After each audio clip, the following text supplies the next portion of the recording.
Hello and welcome to Indus News Live with me, Usman Lone. Now we begin this hour with our top story, and that's the Saudi-led coalition releasing 200 Houthi prisoners as part of efforts to end the war in Yemen.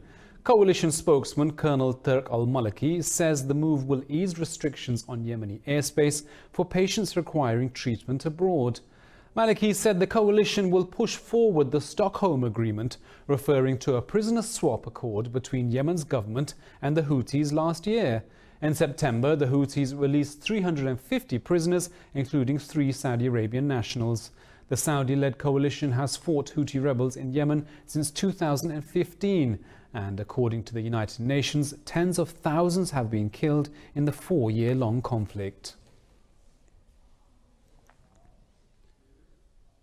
Now to Iraq, where a protester has been shot, killed and dead in Baghdad and dozens wounded in the southern cities of Basra and Samawa. The demonstrators were gathered near Al-Harar Bridge, which has been sealed off by the security forces.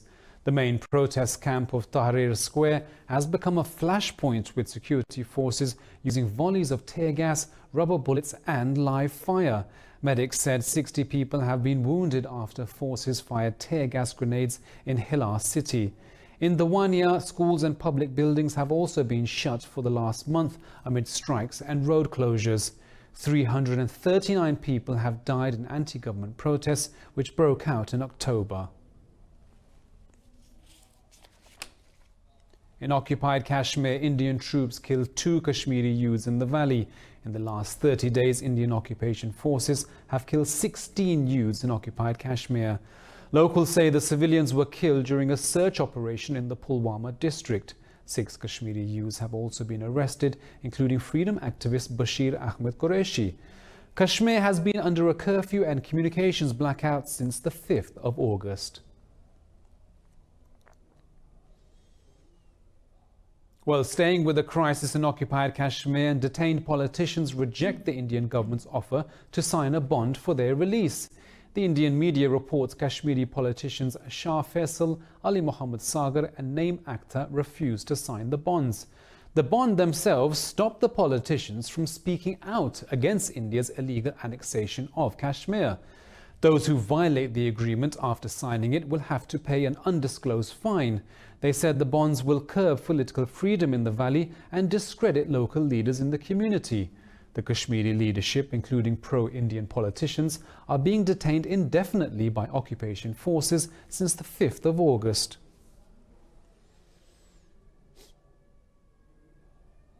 Well, Pakistan has challenged India's application for membership of the UN Security Council. Pakistan's envoy Munir Akram raised the objections while addressing the United Nations General Assembly. Akram said India is in blatant violation of Security Council resolutions over Kashmir. He said India has imposed a lockdown on 8 million people for over 100 days. Akram said India is committing human rights violations against Kashmiris as well as minorities.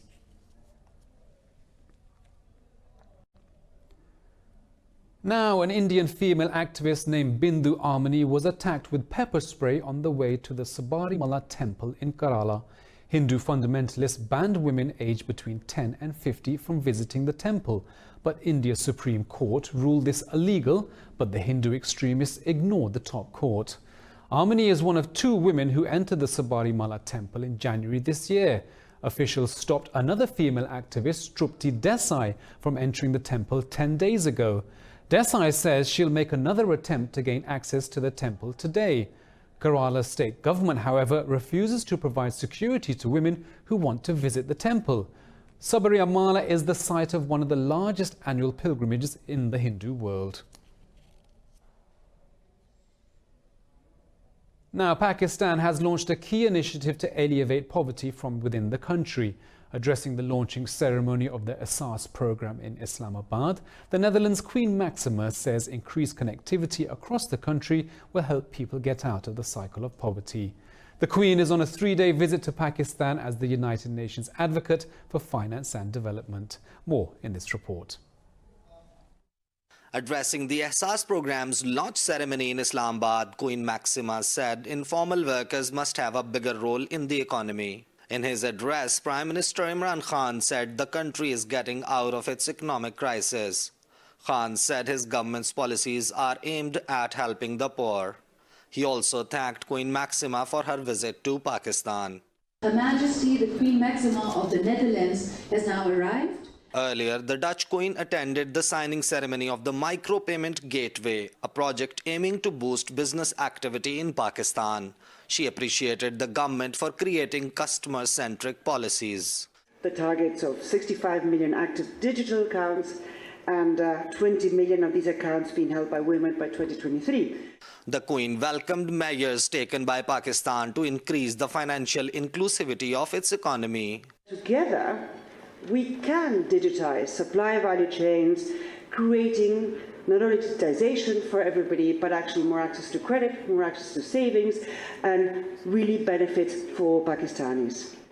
Pakistan's central bank believes the micropayment gateway will benefit the banking industry, businesses and individuals. While staying in Pakistan, the Senate rejects the United States settlement that the China-Pakistan economic corridor would add to the country's debt. Adopting a unanimous resolution against the statement, the Senate Foreign Affairs Committee asked the US to stop interfering in the country's internal matters. It said the statement shows Washington's bias against the CPEC deal.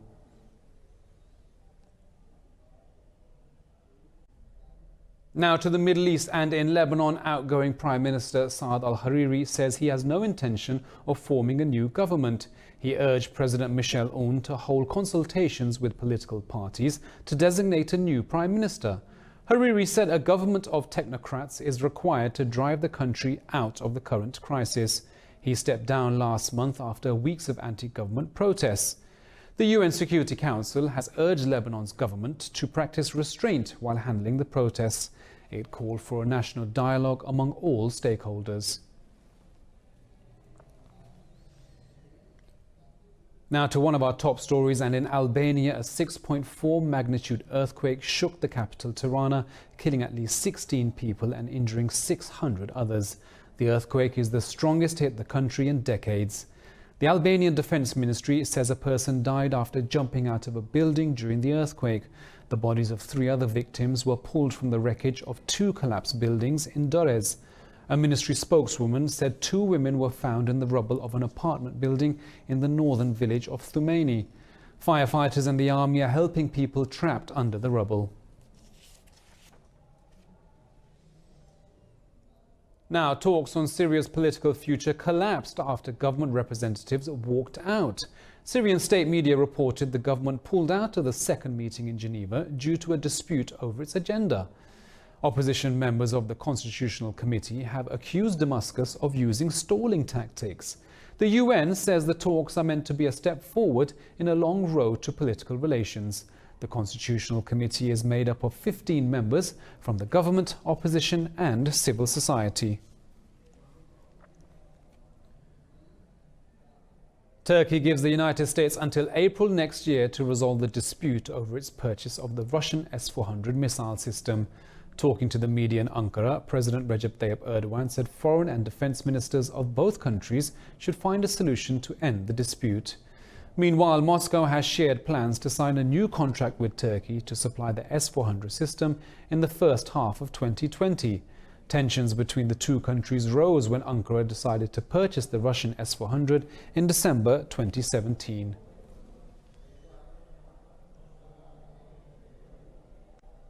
Seven militants of the Kurdistan Workers' Party have been killed in a Turkish airstrike in northern Iraq.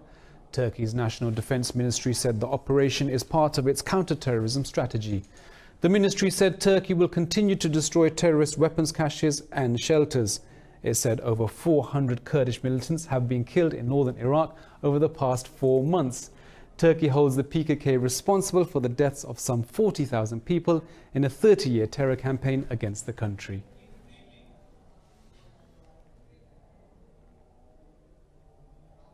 Well, if you saw me doing a funny hand sign, that's because we're taking a break, and we'll be back right after these short commercials with the news.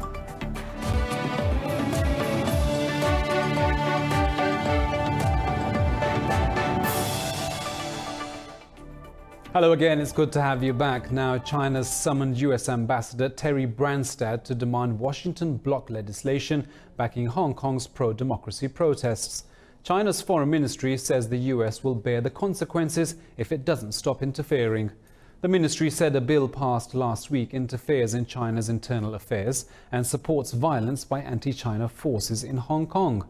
The bill, which is yet to be signed by President Donald Trump, threatens to revoke the territory's special economic status. Hong Kong's leader Carrie Lam says her government will not compromise with the city's protest movement. After these 5 or 6 months, Hong Kong people have realized very clearly that Hong Kong could no longer tolerate this chaotic situation. Everybody wants to go back to their normal life, and this requires the concerted efforts of every one of us. So, as I have said repeatedly, resorting to violence will not give us that way forward. Now to Africa, in the Democratic Republic of Congo, where 39 people have been killed in Kinshasa after days of heavy rains caused flooding and landslides. Officials warn the death toll may rise. Authorities say a rescue operation is underway for people who went missing in the floods. The government has declared an emergency after the flooding displaced at least 50,000 people in the capital. 13 French soldiers have been killed in a helicopter collision during a counter-terrorist operation in Mali. In a statement, the French presidency said the accident occurred while the anti-terrorist Bahani force were fighting militants. The presidency said the militants carried out a series of deadly strikes in northern Mali in recent weeks. This is the biggest loss of French troops in the region since their intervention in 2013. France has over 4,500 troops based in Mali's Sahel region.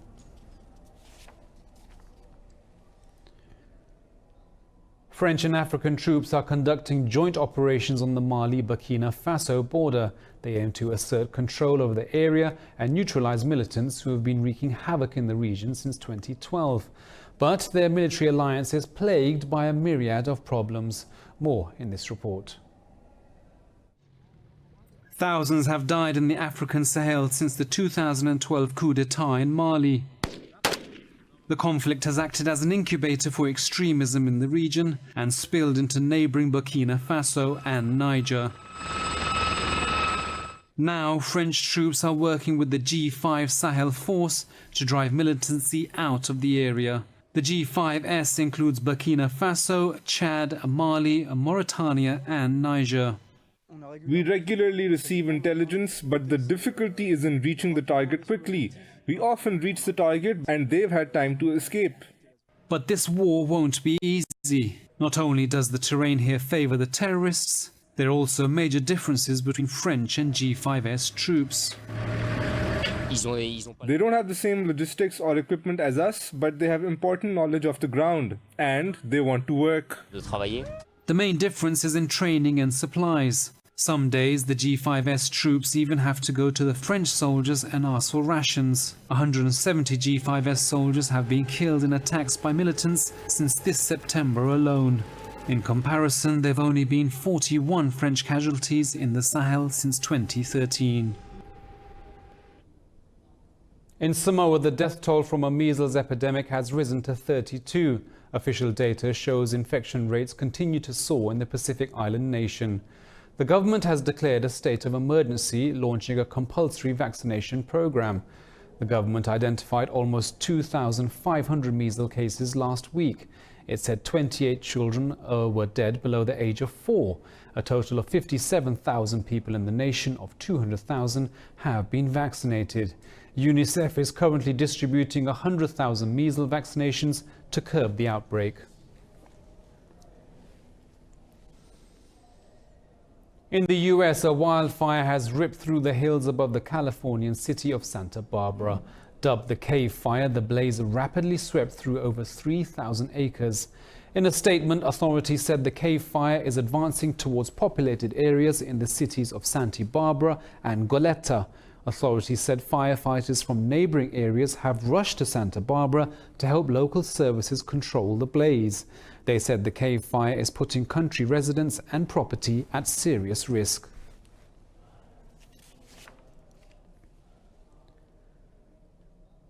Now, the UN warns global temperatures could rise to above 3 degrees Celsius over pre-industrial levels this century. The warning follows the release of a UN report saying greenhouse gas emissions surged to a record high in 2018. More in this report.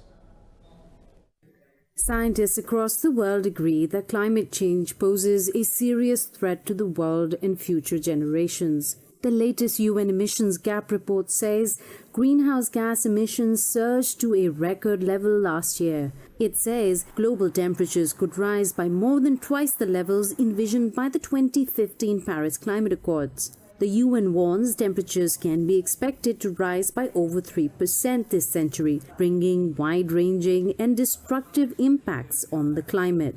We had little hope a couple of years ago that the CO2 part of the emissions had basically been stable for a few years, and we hoped that that indicated a stabilization.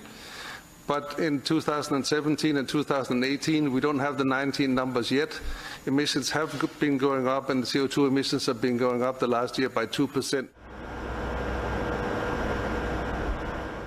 At current levels, greenhouse emissions must be cut by over 7.5% a year between 2020 and 2030 to meet the targets set by the Paris Climate Accords. Essentially what we have seen in this report and what you are seeing, that at this time, had we acted in 2010, we would have had to reduce our emissions by 3.2% a year, or by 3.3% a year. Now, because of climate procrastination, which we have essentially had during these 10 years, we are looking at a 7.6% reduction every year. The World Meteorological Organization says global temperatures could rise by 3 to 5 degrees Celsius by the end of the 21st century. Countries face a 2020 deadline to set more ambitious emissions reduction pledges made under the Paris Climate Accords.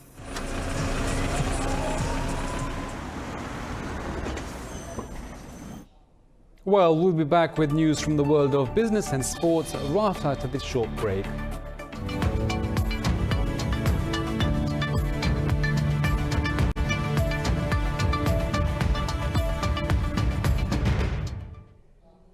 Hello again. Now in business news, car maker Audi plans to cut over 9,000 jobs in Germany. This is part of a sweeping overhaul aimed at raising the company's profit margins by over $6 billion. The positions will be culled through voluntary measures and a policy of not filling vacancies. Audi aims to regain ground lost to luxury car leaders Mercedes-Benz and BMW AG. In a statement, Audi said its remaining 50,000 employees in Germany will have job guarantees until the end of 2029. Audi will create 2,000 new jobs to develop future technology like electric cars. US and Chinese negotiators have held a round of talks by telephone for an initial deal to end the trade war. In a statement, China's Ministry of Commerce said the two sides reached a consensus on resolving outstanding issues. Chinese Vice Premier Liu He spoke with US Trade Representative Robert Lighthizer and Treasury Secretary Steve Mnuchin. Earlier, US National Security Advisor Robert O'Brien said an initial trade agreement with China is still possible by the end of the year. Well, Chinese e-commerce giant Alibaba's shares soared almost 8% after raising nearly $11 billion in its Hong Kong share offering. Alibaba has set the initial share offer price at 176 Hong Kong dollars. It's now jumped over 7.5% to nearly 190 Hong Kong dollars. Alibaba's chief financial officer Maggie Wu said about 1/3 of the shares allocated to international buyers was snapped up by first-time Chinese investors. She said the rest was bought by investors in the Asia-Pacific region and global investment funds. Now, the value of the world's most popular cryptocurrency, Bitcoin, has fallen by 35% on fears of Chinese restrictions. Bitcoin is now trading at its lowest level since May. Industry site CoinDesk says the cryptocurrency has slid from over $10,000 last month to a little over $6,500 now. Bitcoin's rise in October came after Chinese President Xi Jinping praised blockchain in a speech and called for improvements in its development. But Beijing has cracked down on businesses involved in cryptocurrency corporations. China's central bank has pledged to continue to target exchanges and asked investors to be wary of digital currencies.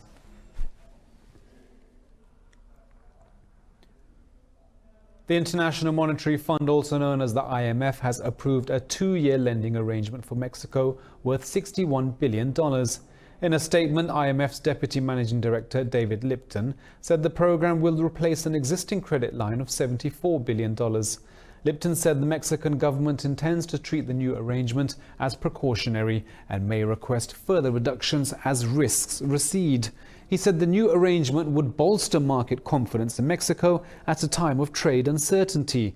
Lipton added a sharp pullback of capital from emerging markets and increased risk premiums pose external risk to the Mexican economy. Mexico originally signed for an $86 billion IMF program in 2017 before it was scaled back to $74 billion in 2018. Mexico is the second largest economy in Latin America.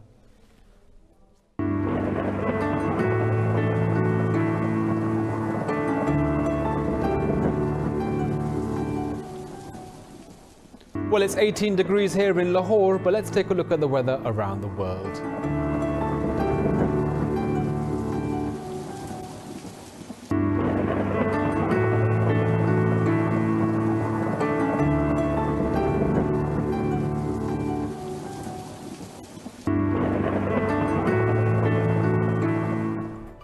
Well, that's all from me and the team here in Lahore, but don't forget, for the latest updates, you can follow us on social media at indus.news. Headlines are next. Thank you for watching and bye-bye.